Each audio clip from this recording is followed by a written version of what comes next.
Pada kesempatan kali ini, saya akan menyampaikan sebuah pandangan terkait dengan kasus dugaan ijazah palsu yang dituduhkan kepada Bapak Insinyur Haji Joko Widodo, yaitu Presiden ke-7 Negara Kesatuan Republik Indonesia. Permasalahan ini telah menjadi sorotan publik baik lokal maupun internasional dan telah menimbulkan berbagai pandangan. Saya akan menyampaikan beberapa fakta terkait dengan permasalahan ini. Yang pertama terkait dengan status hukum dan penyelidikan, yang mana Bareskrim Polri telah menyatakan bahwa ijazah Jokowi adalah asli. Berdasarkan hasil pemeriksaan dan perbandingan dengan data Universitas Gadjah Mada, penyelidikan kemudian dihentikan karena tidak ditemukan unsur pidana dalam kasus ini. Yang kedua, proses gugatan di pengadilan. Gugatan perdata terkait dengan ijazah palsu yang telah berlangsung dalam beberapa proses hukum, baik dalam bentuk gugatan perdata maupun laporan pidana, namun tidak semua berlanjut. Tuduhan ijazah palsu terhadap Jokowi telah digugat sebanyak 3 kali, 2 di Pengadilan Negeri Jakarta Pusat dan 1 di Pengadilan Tata Usaha Negara, dan hasilnya semuanya ditolak. Sebut saja gugatan yang dilakukan oleh Bambang Trimulyono pada Oktober 2022 di Pengadilan Negeri Jakarta Pusat.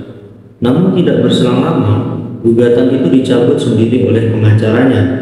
Kemudian Bambang Trimulyono kembali menggugat keaslian ijazah Jokowi di Pengadilan Negeri Jakarta Pusat pada September 2023. Kali ini ia menggugat bersama dengan Muslim Arbi, Hatta Taliwang, Rizal Fadila, dan Taufik Bahaudin. Kemudian gugatan ini ditolak oleh pengadilan. Kemudian selanjutnya gugatan juga diajukan oleh pengacara di Solo bernama Muhammad Taufik di Pengadilan Negeri Surakarta pada April 2025. Yang ketiga, laporan ke Bareskrim Polri tahun 2022. Pelapornya adalah Bambang Trimulyono dan tim hukum lainnya. Yang isi laporannya adalah dugaan pemalsuan dokumen negara atau ijazah, yang kemudian hasil laporan tersebut adalah dinyatakan tidak ada unsur pidana karena dihentikan oleh Bareskrim, sebab Universitas Gadjah Mada telah menyatakan bahwa Jokowi memang alumninya. Bahwa secara hukum memang benar, hanya pengadilan yang berwenang memutus keaslian ijazah secara yuridis. Dikarenakan keputusan Bareskrim tidak cukup kuat secara hukum untuk menghentikan polemik ini, Universitas Gadjah Mada telah memberikan klarifikasi bahwa Joko Widodo adalah lulusan Fakultas Kehutanan tahun 1985. UGM juga menyatakan bahwa ijazah Jokowi sesuai dengan format dan data akademik yang ada.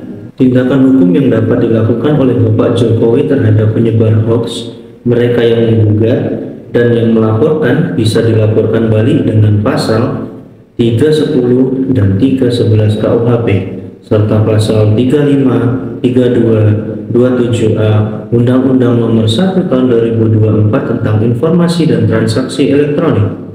Secara hukum, ijazah Presiden Jokowi telah dinyatakan asli oleh Bareskrim Polri dan didukung oleh klarifikasi dari UGM. Namun, proses hukum di ranah perdata masih bisa berlangsung, dan keputusan final mengenai keaslian ijazah secara yuridis berada di tangan pengadilan. Polemik ini menunjukkan pentingnya proses hukum yang transparan dan objektif dalam menyelesaikan isu-isu yang menyangkut pejabat publik. Follow biar gak ketinggalan info hukum yang ringan tapi penting.